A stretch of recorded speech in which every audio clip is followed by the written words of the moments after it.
दोस्तों, आप सभी का स्वागत है। हमारे बीच हमारे आदरणीय बहुत बड़े आर्टिस्ट, एक पावर हाउस, और अगर ये कहना गलत नहीं हुआ कि हमारे एक गुरु जिन्होंने हमें बहुत कुछ सिखाया है, उनके जीवन की अगर हम कहानी देखें और आज हमारे सामने हर तरीके की चीजें, जितने भी हमारे लाइफ के लेसन हैं उन्होंने हमें दिए।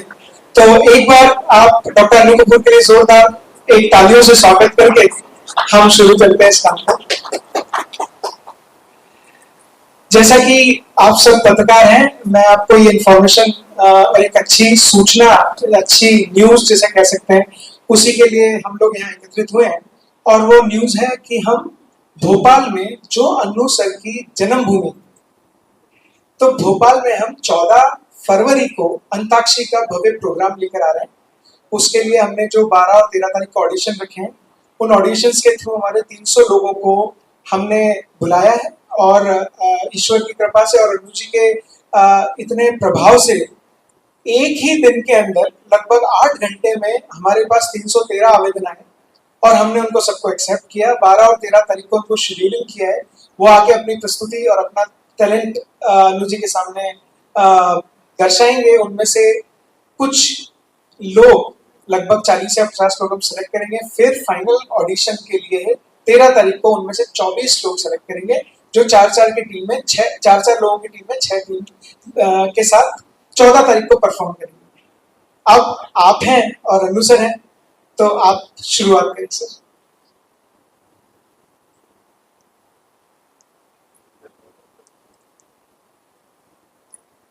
जी श्रीमान। भोपाल में नया अंताक्षरी में क्या होने वाला? सबसे पहली बात ये समझना आवश्यक है कि अंताक्षरी, अंत अक्षरी, टेलीविजन पे जो भी कॉन्सेप्ट्स आए हैं अभी तक, उनमें जो विशुद्ध रूप से भारतीय खेल या भारतीय कॉन्सेप्ट या भारतीय परिकल्पना, इंडियन कंटेंट जिसे बोलते हैं, वो हमारे छोटे पर्दे पर टेलीविजन पे जो है वो रामायण, महाभारत, तमस, बुनियाद, और इसके अलावा रियलिटी शो ज्यादा टर्म आप समझ लेते होंगे, उसमें केवल अंताक्षरी। ये जो 4-5 मैंने नाम लिए हैं, ये हमारे अपने मिट्टी के खेल हैं। इनमें किसी विदेश का कोई माल चुराया नहीं गया है, जिसके लिए भारतीय लोग, भारतीय टेलीविजन वाले बहुत कुख्यात हैं, बहुत कुख्यात है कि इधर से उधर से ले लिया, हॉलीवुड से ले लिया, फ्रेंच टीवी का वो ले लिया। लेकिन अंताक्षरी सबसे पहली बात है, हमारा अपना खेल है, जो में भी अगर हम कुछ हिंदुओं के स्क्रिप्चर्स को हम तलाश करेंगे तो फर्स्ट रेफरेंस मिलता है कि किसी बहुत इनोवेटिव गुरु ने, जो गुरुकुल में पढ़ा रहे थे, अपने शिष्यों को शिक्षा, मनोरंजन और लाभकारी बनाने के लिए संस्कृत के श्लोकों के साथ एक पाठ्यक्रम के रूप में इंट्रोड्यूस किया। किसी गुरु ने किया होगा अपने शिष्यों को कि भाई, ना से आप कोई संस्कृत का मंत्र पढ़िए, नैनम चिन्नम शस्त्राणि नैनम दर्भावका न चैनम क्लेम नयापो न शोषति मारुता। हाथ से तुम पढ़ो, हस्तौ च पादौ नैने तु सर्वे कर्णौ तीक्ष्णौ चकांतम नासासुरम्या मननाय चित्तम निशेन कृतं तत्तं समग्रम। तो ये स्टार्ट कुछ किताबों के, जो बहुत रेयर बुक्स है, उनके हिसाब से स्टार्ट, आरंभ ऐसे हुआ। तो जैसे बच्चे अपना होमवर्क घर लाते हैं, तो बच्चों ने जब लौटे तो अपने माता पिता के साथ संस्कृत भाषा बोली जाती होगी। फिर धीरे धीरे संस्कृत भाषा आम लोगों ने प्राकृत और मगध भाषा, पाली भाषा, जिसमें भगवान बुद्ध ने लिखा, वो बोलना शुरू कर दी। फिर जैसे ही विदेशी आक्रमण हुआ 1100 साल अगर पहले, तो वो अपने साथ एक नई भाषा लेके आए, यहाँ की लोकल भाषा से वो मिल गई, तो एक नई भाषा का उदय हुआ पर्शियन के साथ, उर्दू। तो लोगों ने उर्दू शायरी में खेलना शुरू कर दिया। और जब 1931 में भारत की पहली बोलती फिल्म बनी, तो वही जो संस्कृत भाषा से शुरू होके प्राकृत भाषा, पाली और मगध भाषा से होती हुई फारसी भाषा और उर्दू भाषा के शेर व शायरी तक पहुंची थी। और बीच बीच में लोकल जो डायलेक्ट भी है हमारी, ब्रज भाषा, ब्रज बोली भी है, उसमें बुंदेलखंडी भी है, ब्रज भाषा भी है, अवधी भाषा भी है, वहां से होती ही हिंदी फिल्म के गानों तक अंताक्षरी पहुंच गई। तो अंताक्षरी की बहुत लंबी जर्नी है। और मैं शायद इसलिए बता रहा हूँ कि ये हमारा जो प्रदेश है, आप में से पता नहीं कितने लोगों का ये प्रदेश हो या नहीं हो, ये अन्नू कपूर का प्रदेश है, ये ध्यान रहे। क्योंकि मध्य प्रदेश है, मध्य भारत है ही। और बस मेरे शायद जन्म से 5-6 साल पहले ही मध्य प्रदेश का गठन हुआ था, if I am not mistaken. Hindi हमारी भाषा है, इस प्रदेश की भाषा संयोग से जो देश की राष्ट्रभाषा है, वही हमारे मध्य प्रदेश के लोगों की मातृभाषा है। और मैं दुनिया के कोने कोने का भ्रमण करके, आधे विश्व का भ्रमण करने के बाद इस नतीजे में पहुंचा हूं कि मुस्कानों का संदेश मध्य प्रदेश। क्या बात है, क्या हमारा बात है। मध्य प्रदेश जो है, अभी मुझे कोई सरकारी आदमी मत समझ बैठना है, बकवास मत करने लगना कि, लेकिन सही बात है। मध्य प्रदेश का शिष्टाचार, मध्य प्रदेश का आचरण, मध्य प्रदेश की बोली, मध्य प्रदेश के लोग, सहृदयता, सज्जनता, भारत में ऐसा प्रदेश आपको कहीं नहीं मिलेगा। ये आप मान लीजिए, भारत में भी नहीं मिलेगा, वर्ल्ड में भी नहीं मिलेगा। और अच्छी जगह हमारा मालवा भी है, हमारा बुंदेलखंड है, अलग अलग अंचल है। इसके अंदर निमाड़ भी आ जाता है, मालवा से सटा हुआ निमाड़ आ जाता है, बुंदेलखंड आ जाता है, बघेलखंड आ जाता है। वहां की भाषा बोली बिल्कुल अलग है, लेकिन फिर भी एक कहीं शालीनता है, एक शिष्टाचार है इस प्रदेश में, इस प्रदेश के लोगों में। तो ये याद रहे। इसलिए इस अवसर का लाभ उठाकर मैंने अंताक्षरी की व्याख्या की। हैदराबाद में भी शो है, हैदराबाद में मैं अंताक्षरी के बारे में बताया। जबकि वली दक्कनी जो थे, जो सौदा थे, और वली दक्कनी से दक्कन के शायर थे, कुली कुतुब शाह जो दक्कन के शायर थे, उन्होंने भी अंताक्षरी के बारे में बात कही है। और उस वक्त जो है दक्कनी भाषा के अंदर जो है अंताक्षरी बैतबाजी कहा जाता था। लेकिन ये मध्य भारत और हिंदी भाषा का खेल है, तो मैंने इस कारण इसकी व्याख्या करना उचित समझा और आवश्यक समझा। अब आप जो पूछना चाहें, जो 14 फरवरी को रविंद्र भवन है, जी सर, रविंद्र भवन में अंताक्षरी है। और हमारे जो प्रत्याशी जो गाएंगे, अंताक्षरी क्या है? अंताक्षरी में आपको सुर और ताल में गाना भी गाना है, लेकिन आपको कविता के बोल भी याद होने से। लल्ला लुल्लू करके अंताक्षरी नहीं होती है, आपको तो कविता भी पढ़नी पड़ेगी, ठीक है ना? जो भी गाना आप गाएं, मेरा जूता है जापानी, ये पतलून इंग्लिस्तानी, सर पे ऐसा नहीं हो सकता। आपको पूरा मुखड़े का खेल है, मुखड़ा। गाने की जो ओपनिंग लाइंस जो होती है, मेरा जूता है जापानी, ये पतलून इंग्लिस्तानी, सर पे लाल टोपी रूसी, फिर भी दिल है हिंदुस्तानी, इतना गाना गाएंगे तो आपको पॉइंट्स मिलेंगे। जी जी सर, एक सवाल है जी। इसमें नोटिस कि आप बहुत क्लोज रहे हैं भोपाल के, तो नई जनरेशन जो है हमारी, जो अंताक्षरी से कहीं ना कहीं थोड़ा सा साइड रही, उनके लिए आप क्या मैसेज आपके पास है, उसको कैसे हम बता सकते हैं? 14 फरवरी को आप पधारो ना, तो फिर मैं आपको बताऊंगा कि जिसको आप कह रहे हो कि ये जनरेशन जो अलग हो गई है, मेरे से कभी अलग हो ही नहीं सकती है। इसलिए कि एक अंकल भाषणबाजी नहीं करता है, प्रूव करके बताता है। आजा बेटा, मेरे साथ आप किसी भी तरह से बात कर सकते हैं। नौजवान, मैं बड़ी बड़ी यूनिवर्सिटी में जाता हूँ, लेक्चर देता हूँ, मेरी बात सुनते हैं, और शायद मेरे साथ जितना आइडेंटिफाई कर पाते हैं आज का नौजवान। बिल्कुल जी, सही और भाषणबाजी भी नहीं करनी। और टू लाइनर मैसेज उनके लिए कुछ नहीं, आपके ऊपर जबरदस्त रिस्पॉन्सिबिलिटी है आज के नौजवान के ऊपर। जब मैं नौजवान था, तब भी मेरे ऊपर भी रिस्पॉन्सिबिलिटी थी कि आतताइयों ने हमारे देश का जो राष्ट्रीय चरित्र है उसकी गरिमा धीरे धीरे खो दी है। हमें अपना राष्ट्रीय चरित्र बरकरार रखना है, समेट के सजा के रखना है, अपनी भाषा अपनी संस्कृति को सजा के रखना है। साथ साथ दूसरे विदेशी भाषा, कहने का मतलब है अंग्रेजी भी ऐसी बोलनी है कि ऑक्सफोर्ड वाला बोले कि भोपाल के शाहजहानाबाद का लड़का जो है बहुत बढ़िया इंग्लिश बोलता है। तो डबल रिस्पॉन्सिबिलिटी है।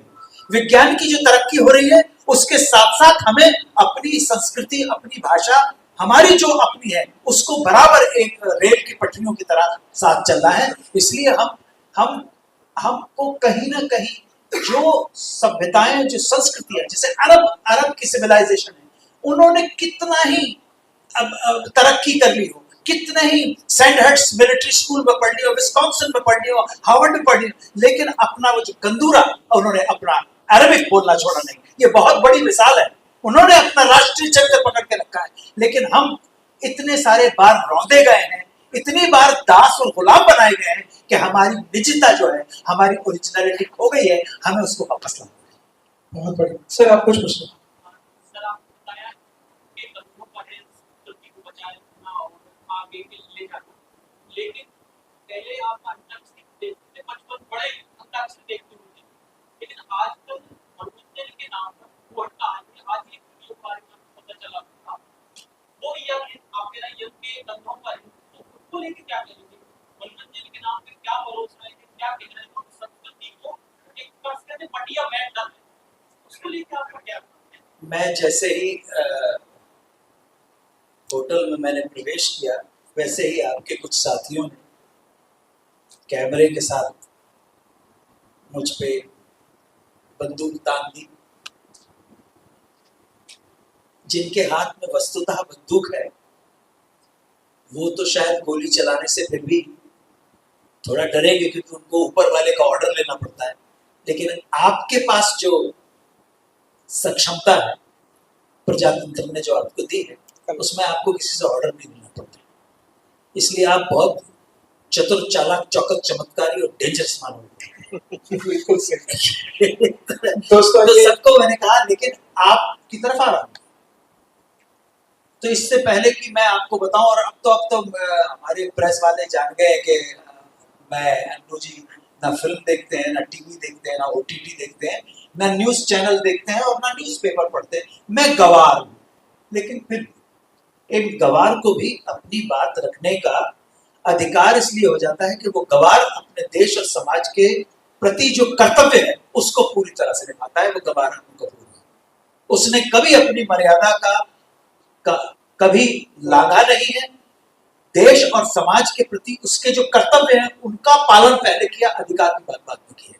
अब मैं आता हूं, ये जो भी श्रीमान है उन्होंने जो भी कहा है, अब बकवास कही है कि बड़े ज्ञान की बात कही है, मुझे तो पता नहीं है, लेकिन मैंने आपके कलीग्स को यही कहा था कि भारतीयों के अंदर एक बहुत बड़ा ऐब है, वो आप में भी है, मुझ में भी होगा और सुनने वालों में भी होगा, कि हम अधिकारों की बहुत बात करते हैं।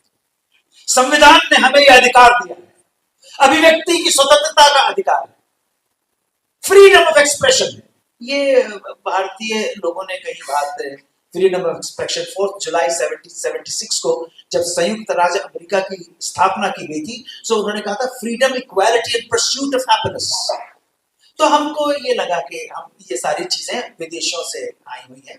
लेकिन एक बात और बता दूं कि दुनिया का पहला जो गणतंत्र बना था वो भी भारत में बना था, वैशाली उसका नाम था गणतंत्र का, ये भी बता दूं आपको। तो हम अपने अधिकारों की बात करते हैं, तो ऐसे लोग जिन्होंने बहुत ही अच्छा जो भी किया है, अब समय आ गया है कि हम पैशनेटली, कॉन्शियसली, इंटेंसिटी के साथ अपने कर्तव्यों की बात करें। जो अपने कर्तव्य पूरे करता है उसको ही अभिव्यक्ति की स्वतंत्रता या जो दूसरे अधिकारों की बात करनी चाहिए। और आपको लगता है कि उस लड़के ने, जिसने भी कुछ कहा है, आपने आपके साथियों ने कहा कि कुछ प्रदेश के मुख्यमंत्रियों ने कहा कि मर्यादा की सीमा लांघ गया, तो मर्यादा की सीमा लांघ गया तो नए कानून बनाओ ना। मैडम एडवोकेट बैठी हूं, सपना चौधरी, बनाइए ना नए कानून। अभी आपके साथ जजेस के बारे में बात हो रही थी, शासन प्रणाली के बारे में, न्याय व्यवस्था के बारे में बात हो रही थी। तो आपकी अदालतें जो है न्याय नहीं करती हैं, फैसला सुनाती हैं। आपको किसने कह दिया कि अदालतें न्याय करती हैं? न्याय नहीं करती, निर्णय देती हैं।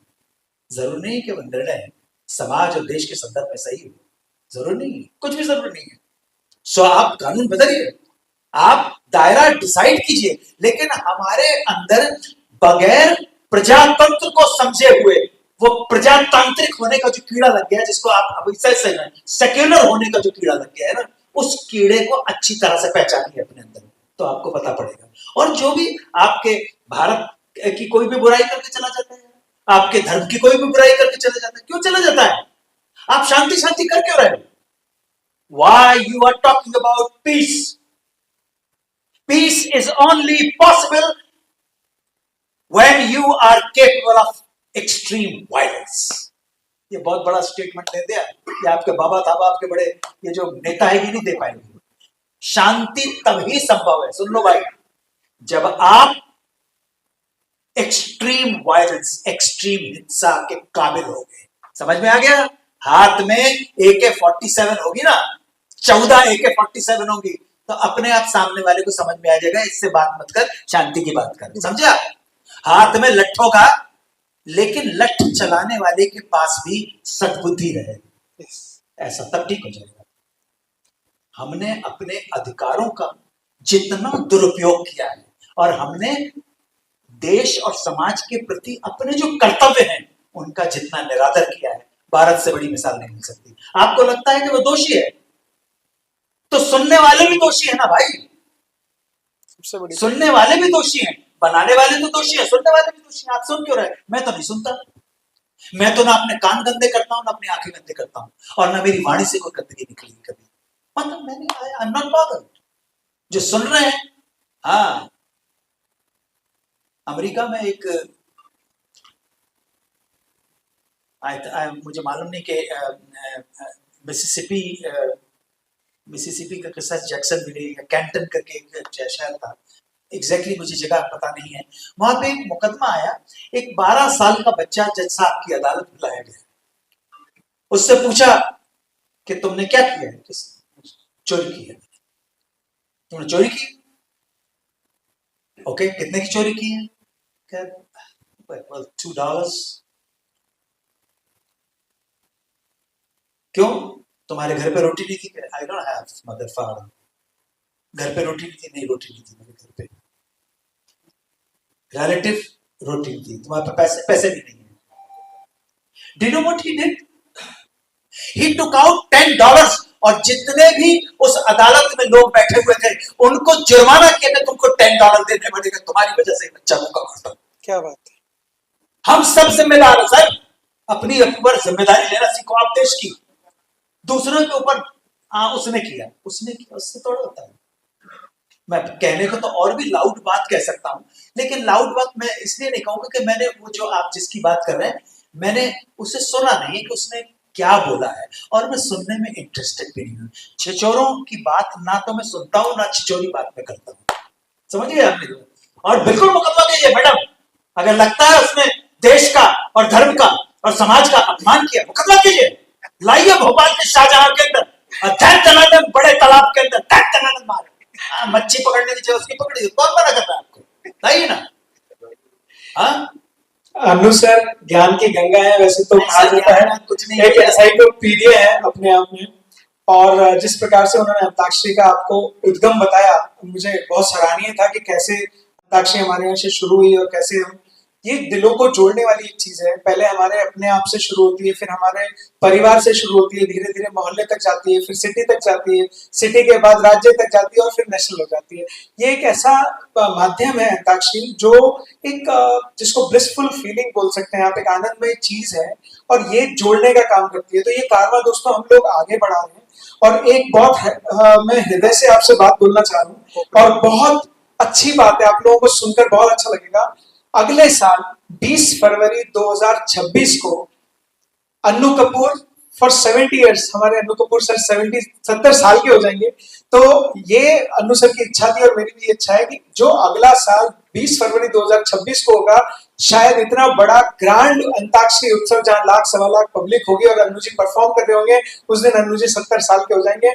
तो 70 ईयर्स विद डॉक्टर अनु कपूर अंताक्षरी, ये हमारा 2026 को होगा। ये हमारा बहुत अच्छा हमारी सूचना है और एक हमारा बहुत आप लोगों का आभार भी है अगर आप इसे थोड़ा ढंग से वो कर पाए, ताकि भोपाल की जनता इसका बहुत लाभ उठा पाए।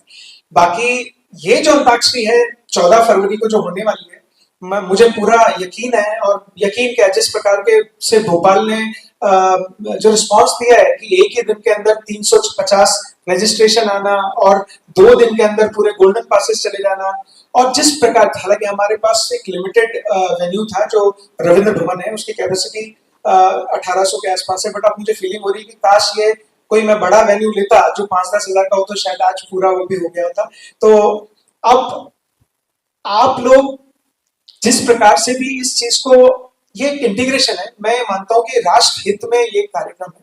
राष्ट्र हित क्या है कि जिस प्रकार की अंतराक्षरी एक ब्लिसफुल फीलिंग देता है, जिस प्रकार का माहौल है, आप मुझे लगता है ये गेम तो छोटा वर्ड है, बट ये उत्सव है। हमारे परिवार में आप अपनी पत्नी के साथ, बच्चों के साथ, काका काकी के साथ, अपने मोहल्ले के साथ, ये चीज हम धीरे धीरे ये कारवां आगे बढ़ रहा है। नेक्स्ट इसी प्रेस कॉन्फ्रेंस में शायद लास्ट में मैं आपको बताऊंगा कि अगली सिटी हमारी कौन सी होगी जो हम अंताक्षरी के थ्रू आगे बढ़ेंगे। हाल फिलहाल हमारे पास लगभग 4 ग्वालियर, भोपाल, इंदौर, जबलपुर उत्सव, इंदौर, उज्जैन और कानपुर, 99% कानपुर फिर भी उत्तर प्रदेश के अंदर आ गया, लेकिन मध्य प्रदेश में 4 जगह हम बहुत जल्दी 5 जगहों के बीच में प्रतियोगिता होगी। और परसों की एक और विशेषता है जो हमारे प्रोड्यूसर साहब बताना चाह रहे थे, लेकिन मैं इसको जरा बता दूंगा। एक हमारा बच्चा है जो 13 साल का था जब से, उसका नाम है अनुभव सुमन। वो मेरे प्रोडक्शन में भी काम कर चुका है, जो मैंने पहली बार बच्चों के लिए टीवी सीरियल बनाई थी, संगीत की प्रतियोगिता जिसका नाम था आओ झूमे गाएं, उसका मेगा फाइनल का विजेता था। परसों श्रीमान भरे दरबार में, भरी सभा में, शाम को आप सब महानुभावों की उपस्थिति में उसकी शादी होगी। और 1 बजे के करीबन मैडम सपना चौधरी आर्य समाज मंदिर में जो भी लीगल सिस्टम है वो संपन्न करवाएंगे, और वधू दर्शना और वर अनुभव सुमन के माता पिता रहेंगे, और आप सब लोगों का आशीर्वाद हमें चाहिए कि उसके बाद ही आप देखिए, लोग तो शादी के बाद वरमाला होगी और उसके बाद वो बच्चा आपको मनोरंजन में लग जाएगा। एक तो ये सूचना है, बहुत बड़ी बात है। ऐसा कभी आई डोंट थिंक सो, मुझे आई कैन नॉट रिकॉल कि किसी शो में लाइव शादी कभी किसी जगह पे नहीं हुई, और ये बहुत शुभ मुहूर्त है। दोनों दाम्पत्य सूत्र में बंधने जा रहे हैं, दोनों का जीवन सुखी रहे, और यही प्रार्थना है। और मैं आप सब लोगों से भी विनती करता हूँ कि उन दोनों वहां पे उपस्थित रह के उनको आशीर्वाद दें। आप ये जितने लोगों का आशीर्वाद मिले उतना ही अच्छी बात है। और मैं कुछ थोड़ी सी भी चीज वहां पे करवाऊंगा जो नया है। और तीसरी बात यह कि अंताक्षरी की जो प्रतियोगिता है, तो इसमें हर सही गाने के मुखड़े का खेल है अंताक्षरी, कोई अंतरा मंत्रा नहीं है, ठीक है ना। हमारे प्रतियोगियों को परीक्षा के रूप में जो उत्तर देना है, केवल गाने के मुखड़े से देना है। तो पहला राउंड है नॉर्मल अंताक्षरी का, दूसरा है म्यूट विजुअल दिखाया जाएगा, जो गाना दिखाई दे रहा है सुनाई नहीं देगा, बजर दबा के बताना है कि भाई गाना सही कौन सा, मुखड़ा गाना है। उसके बाद तीसरे राउंड में ऐसा है कि हमारे होस्ट और होस्ट किसी गाने का अंतरा गाएंगे, बजर दबाइएगा और मुखड़ा गाना है। धुन राउंड है चौथा राउंड। लेकिन सबसे इंपॉर्टेंट बात यह जो बड़ौदा से शुरू हो चुकी है कि हर सही गाने के ऊपर, पहले आपने देखा अंताक्षरी में जो फाइनल का विनर रहता था उसको ही प्राइज मिलते थे, अभी भी ऐसा ही है कि फाइनल का जो विनर है उसको भी पुरस्कार है, ढेर सारे पुरस्कार है। परंतु 14 फरवरी की अंताक्षरी के अंदर हर सही गाने के ऊपर वही के वही पुरस्कार है। पुरस्कार मिलेगा नहीं, भविष्य कुछ नहीं है, अभी के अभी आप लीजिए यहाँ पर, आप देखिएगा। और अगर जब पेनल्टी पॉइंट शुरू होते हैं राउंड नंबर 2 से 3 से 4 से, और किसी वजह से पेनल्टी पॉइंट्स के अंदर किसी ने बजर दबाया और सही उत्तर नहीं दे पाया, तो वो जो पुरस्कार है वो जनता के लिए चला जाएगा। जनता में से जिसने मुखड़ा सही गा दिया उठ के जैसे है, तो पुरस्कार वहीं का वहीं जनता के मेंबर को मिल जाएगा। मतलब जनता भी अंताक्षरी खेलेगी। दिनेश जी, मैं चाहूंगा कि हमारा जो बड़ोड़ा का प्रोग्राम हुआ था उसकी एक आप एवी चला के हमारे सभी पत्रकार भाइयों को बताएं। जो पिछले दिसंबर 12, 13, 14 को हम लोगों ने बड़ोड़ा में एक भव्य कार्यक्रम किया था अंताक्षरी का, उसकी कुछ हाइलाइट्स हैं, आप देखें। मैं बताना चाहता हूँ कि 14 दिसंबर से ही मैंने आह्वान किया, एक संकल्प आह्वान, स्त्री को हमारे जीवन में आने वाली 4 जो स्त्रियां हैं, सर्वप्रथम हमारी माता, उसके बाद हमारी बहन और पत्नी या प्रेमिका, पुत्री, इनका हमारे जीवन में बहुत बहुत महत्ता है, बहुत महत्वपूर्ण है। तो मैंने देव भाई के साथ शेयर किया और इसको पूरे का नाम दिया सम्मान वॉशिंग द फीट। सो वो जो आपको थोड़े से क्लिप दिखे हैं, 14 दिसंबर को हर साल ये संकल्प है कि हमारे जीवन की, हम लोगों में ये इस चीज को प्रमोट करेंगे कि वो उनके जीवन में आने वाली 4 स्त्रियों का पैर धो के सम्मान करें। इसका संदर्भ किसी धर्म, जाति, विशेष संप्रदाय, नेशन से नहीं है, सिर्फ हमारे जीवन की इन 4 महिलाओं के चरण धोकर हम उन्हें सम्मान दे रहे हैं। बस इससे, इसका धर्म से nothing to do with religion. तो 14 दिसंबर को ये हमने किया है वहां पर। तो देव भाई, मेरे अगर आप शॉर्ट देखेंगे, हमारी रिद्धि बहन बैठी हुई, देव भाई की मिसेज हैं, सबके सामने, प्रेस के सामने चरण धोए हैं, कुछ नहीं किया। मेरे बच्चों ने उनकी माँ के, मैंने मेरी वाइफ के, तो मेरी बहन के भी। तो इस तरह से ये एक संकल्प लिया है, और ये संकल्प भाई ये भी तो आगे बढ़ाओ ना। yes. गंदी गंदी बातों की तरह ये भी आगे बढ़ाओ ना, ये आगे बढ़ाना आपका काम है। मैंने तो कर दिया, प्लीज बढ़ाइए सर। मैंने तो कर दिया ना।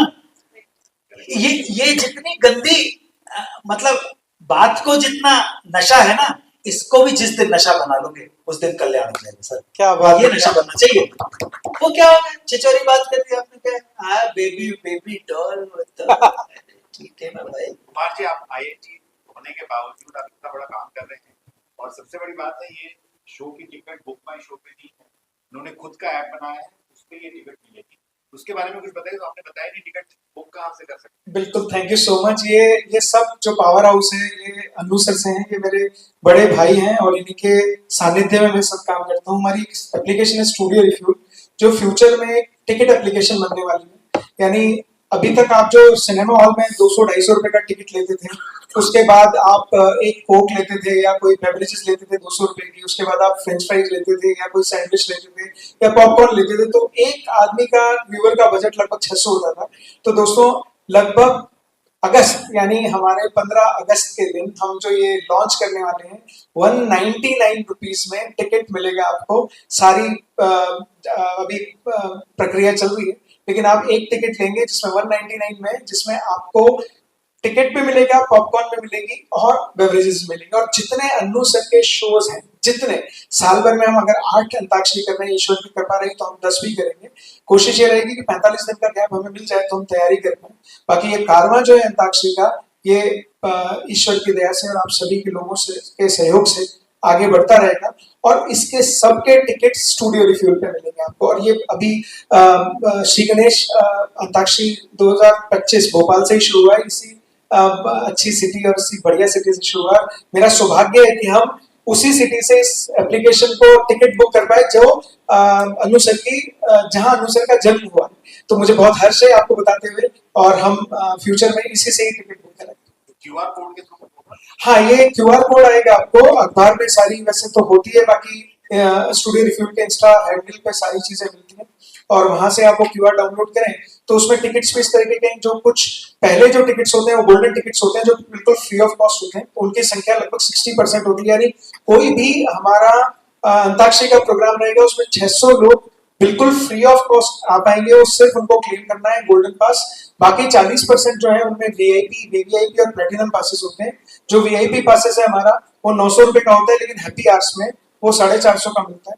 और जो वीवीआईपी है वो हमारा पास 1500 रुपए का होता है, लेकिन हैप्पी आवर्स में हमें 750 को मिलता है। और जो प्लेटिनम है दैट इज 1000 रुपीज और वो हमें 1000 रुपए का मिलता है। जी 2000 के पास।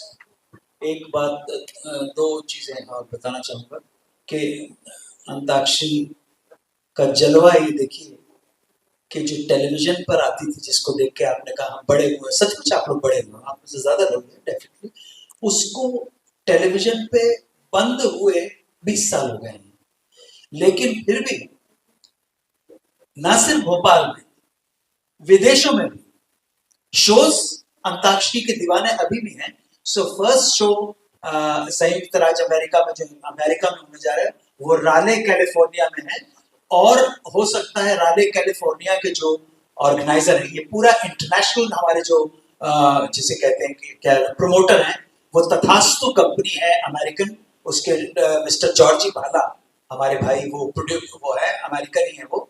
तो राले के प्रोड्यूसर जो नॉर्थ कैरोलिना के प्रोड्यूसर अपने रविंद्र भवन भोपाल में देखने आएंगे, आइडिया मिलना। राले के बाद न्यूयॉर्क में है, लॉस एंजलिस में है, सैन फ्रांसिस्को में है, फिनिक्स में है, डैलस में है, तो आप देखो, और उसके बाद यूरोप है।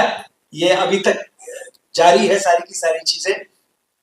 अंताक्षरी अपनी जगह पे चल रहा है, तो ये भी आप आगे बढ़ाइए। और एक और चीज आपके साथ शेयर करना चाहता हूँ, आप सबकी उपस्थिति का लाभ तो मुझे भी तो मिल जाए। हमारे मुंबई के एक बहुत बड़े सर्जन हैं जिनका नाम है doctor Anshuman Manasvi. He is one of the top most plastic surgeon, जिन्होंने एक ऐप बनाया है जो पैन इंडिया है। उस ऐप का नाम है नमस्ते हेल्थ नमस्ते। ये पैन इंडिया एक ऐप है जिसे डाउनलोड करके आप संकट की घड़ी में स्वास्थ्य के लिए आपको निशुल्क सेवा मिलेगी।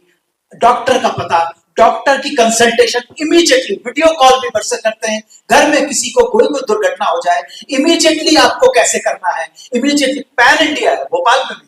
सो इसी संदर्भ में मैं 3-4 मुख्यमंत्रियों से टाइम मांग रहा हूं, माननीय मुख्यमंत्री से मांगूंगा, उनको ये प्रेजेंटेशन दूंगा नमस्ते हेल्थ का, कि वो मध्य प्रदेश के सौजन्य से कुछ कर सकें, कोलैबोरेशन कर सकें। ये नमस्ते हेल्थ भी नाम है ना, हेल्थ नमस्ते सर, नमस्ते हेल्थ ये है।